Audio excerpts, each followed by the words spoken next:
guys, today we're going to talk about section 2.6, graphing step functions. When we're graphing these step functions, there is a special operation called the greatest integer function. It kind of looks like absolute values, however, it is a bracket symbol that is going to notate the greatest integer function. What that is asking you is, what is the greatest integer less than or equal to x, or the number inside? So for example, this first problem here, we have 3. First of all, integers are whole numbers greater than or equal to 0 and 0 included. So what is the greatest integer less than or equal to 3? That would equal to 3. The biggest number that's less than or equal to 3. Since it's less than or equal to, that would equal to 3.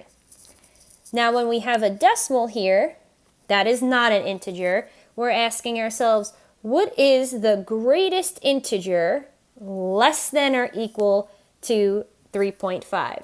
Let's check out just our number line real quick. We would have 0, 1, 2, 3, and 4. 3.5 would be right here. What is the biggest integer less than 3.5? That would also be 3. The third one, what is the greatest integer less than or equal to 4? 4 is an integer itself, so an integer less than or equal to 4 would be 4. Now we have 4.9, and again, let's check out our number line here. 4.9 would be close to 5. What is the greatest integer less than 4.9? That would be 4 again. It's almost like we're rounding down to the nearest integer. That's a good way to explain it. The next one we have is -2. What is the greatest integer less than or equal to -2? -2 is an integer, so that would be -2.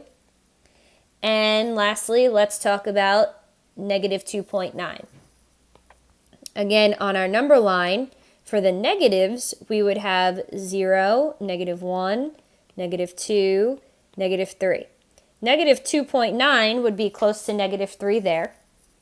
What is the greatest integer less than or equal to -2.9? That would be -3. So you do have to be careful on the negative side of things. -2 is greater than -2.9. -3 is less than. It is the next integer. If you want to think about rounding down, that is what the greatest integer function is asking us. When you graph a function with the greatest integer operation or function in it, what we're going to do is get what's called a step function, and they call it that because the graph looks like little steps. This is the way I'm going to explain how to graph these. The easiest way is to make a table. You could technically choose any x values you want. I am going to show you the x values that I'm going to choose just to show you how we're going to get from the table to what the graph looks like at the right. We're going to pick 1, 1.5, 1.9, 2, 2.5, and 2.9. And we'll put 3. As you get better at these, you might not have to pick this many x values, but to start picking a lot will help you show you just how you're going to get from the table to the graph. So let's go ahead and plug these x values in to the function to get our y values. If x is 1, what's the greatest integer less than or equal to 1? That would be 1. If x is 1.5, what's the greatest integer less than or equal to 1.5? That is 1. What's the greatest integer less than or equal to 1.9? That is 1. What's the greatest integer less than or equal to 2? That would be 2. 2.5 is 2, 2.9 is 2, and 3 is 3. Notice that every time we hit a new integer, we get a new y value. The y value stays the same until the next x value or integer comes up. So let's see how this relates to the graph on the right. It's actually written for us. If I were to graph the ordered pair 1.1, or sorry, 1, 1, we would get that ordered pair there. If I wanted to graph 1.51, that would be somewhere in the middle, and 1.91 would be right next to 2, 1. But as soon as you get to 2, the x value of 2, we jump to 2, 2, which is why we have this open circle here to show you that the ordered pair 2, 1 is not part of the table or not part of the function. It jumps to then 2, 2. 2.52, 2.92, and when you hit 3, it then jumps to 3, 3. That is why we have that open circle there to show that 3, 2 isn't in our table, but 3, 3 is. Once you get 2 or 3 steps, you can then fill out the entire coordinate plane and follow the pattern, all right? So let's go ahead and practice number 2 or 3. We are adding or subtracting values to or from the x and the greatest integer function. I'm going to continue to use the same table, and again, I think the more practice you guys get and do, the less numbers you might pick because you're going to get the gist of it, but I'm still going to pick 1, 1.5, 1.9, 2, 2.5, 2.9, 3, and maybe I'll do, now we'll just stop with 3. All right, let's plug these values in. So if x is 1, 1 plus 1 is 2, what's the greatest integer less than or equal to 2? That would be 2. 1.5 plus 1 is 2.5. What's the greatest integer less than or equal to 2.5? That would be 2. 1.9 plus 1 is 2.9. What's the greatest integer less than or equal to 2.9? 2. If x is 2, I'm going to plug it in. 2 plus 1 is 3. What's the greatest integer less than or equal to 3? That's 3. And it's going to stay 3 until, again, we hit the next integer, which is 3. 3 plus 1 is 4. The greatest integer less than or equal to 4 is 4. It's going to stay 4 until we hit 4, which is going to give us 5, and so on. Again, the y values are staying the same until we hit the next integer. So let's go ahead and plot these points that are then going to look like a step function. It's going to look like little pieces of steps. So the first ordered pair we have is 1, 2, which would be this ordered pair there. It's in our table. The next is 1.52. The next is 1.92. If we picked all the decimals in between, 1.1, 1.2, 1.3, 1.4, 1.6, 7, and 8, we would get a whole bunch of points, in which that's why we get a line in between. However, is the ordered pair 2, 2 in our table?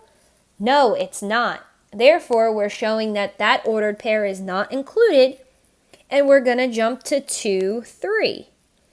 That is going to stay the same until you get to the next integer. The ordered pair 3, 3 isn't in our table. However, 3, 4 is in our table. It's going to stay the same until you hit the next integer. Once you get 2 or 3 steps again, we could pretty much just copy for the rest of the graph. So open, closed. Open, closed, open, closed. And we want to try and fill up as much as the coordinate plane as we can. That would be good for there, okay? What I would like you to do is I want to show you the difference between 1 and 2. Number 1 is called the parent function. That's the most basic, greatest integer function we could have. These functions, like absolute value functions, also follow the same translations. So since there's a +1 inside, we moved the steps left 1 from the original parent function. Notice this step at 0, 0 all the way to the right is now this step. Notice it just moved over 1 unit to the left. So therefore, our translations still hold true.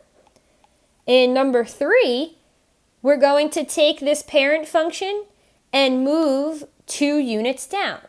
Let's see how that's going to look. I am going to make a table. However, if you were comparing with other graphs like you will on your homework, it might be easy to look at the parent function and then show which one has 2 units down. Let's use the same table, and if at this point you guys want to use less points, feel free to do so. I'm going to still use 1, 1.5, 1.9, 2, 2.5, 2.9, and 3. I'm going to plug 1 in.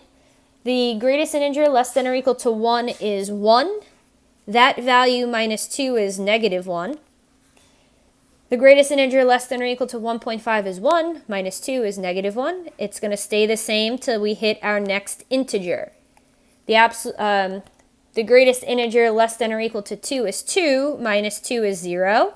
It's going to stay the same till you hit the next integer. The greatest integer less than or equal to 3 is 3, and that would stay the same till you hit x is 4. So let's go ahead and see what these would look like. Let's plot the first ordered pair, 1, negative 1. That's going to stay the same until you hit the x value of 2, which we will get the ordered pair 2, 0. 2, negative 1, this ordered pair is not in our table. Therefore, we're going to plot that with an open circle, showing it's not included. It's going to stay the same until you hit the next. 3, 3. Oh, I'm sorry, we made a mistake there. 3 minus 2 is 1. So we're going to get 3, 1 would be this ordered pair. It stays the same till you hit the next. After you graph 2 or 3, you could basically just copy the pattern there. And as you could see, you could compare this graph to the one above, our parent function, in which it's the same thing, however, it moved 2 units down. Notice this middle step is no longer here, it's 2 units further down. The translations still hold true. Let's go ahead and move on to our next page. Number 4, there's a negative sign. So let's take a look at our first parent function. Notice that the steps are increasing, going up. The negative is going to reflect it over the x-axis or make the steps go decreasing or moving down. Let's take a look at our table.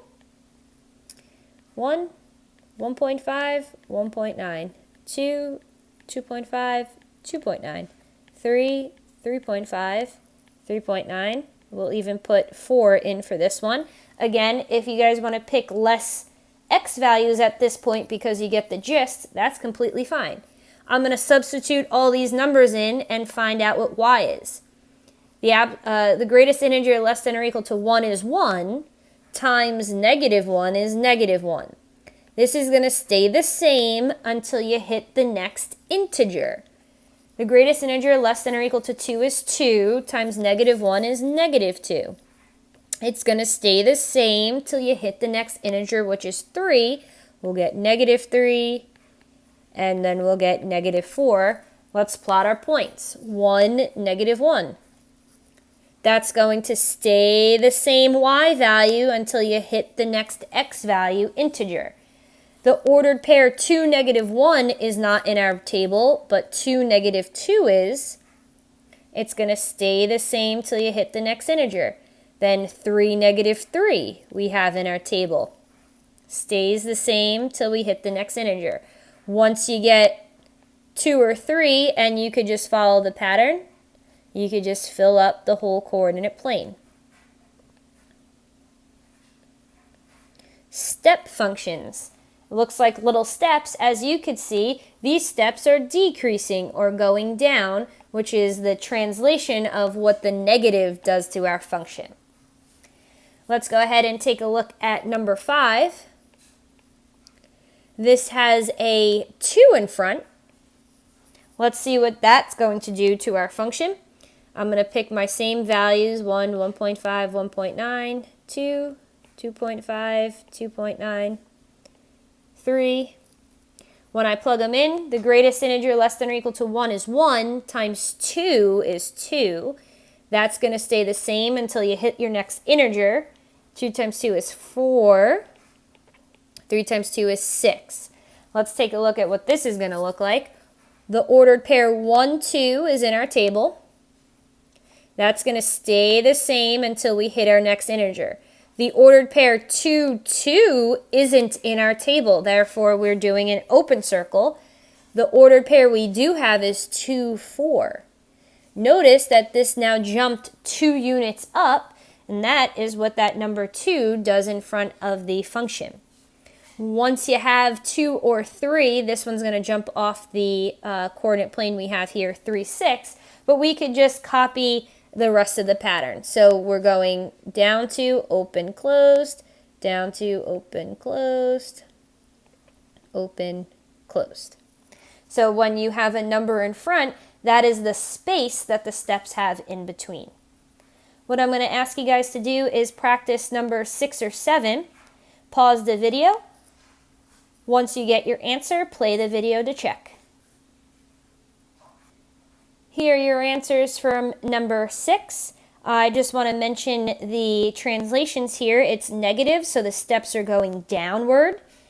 The value in front is 2, so the spaces in between the steps are 2. And they would all move up 1 from the parent function. And number 7, again, the outside is negative, so our steps are decreasing or going down. The space in between are just 1 this time, and from the parent function, it would move to the right 1 and down 1. Please let me know if you guys have any questions, and I'll talk to you soon.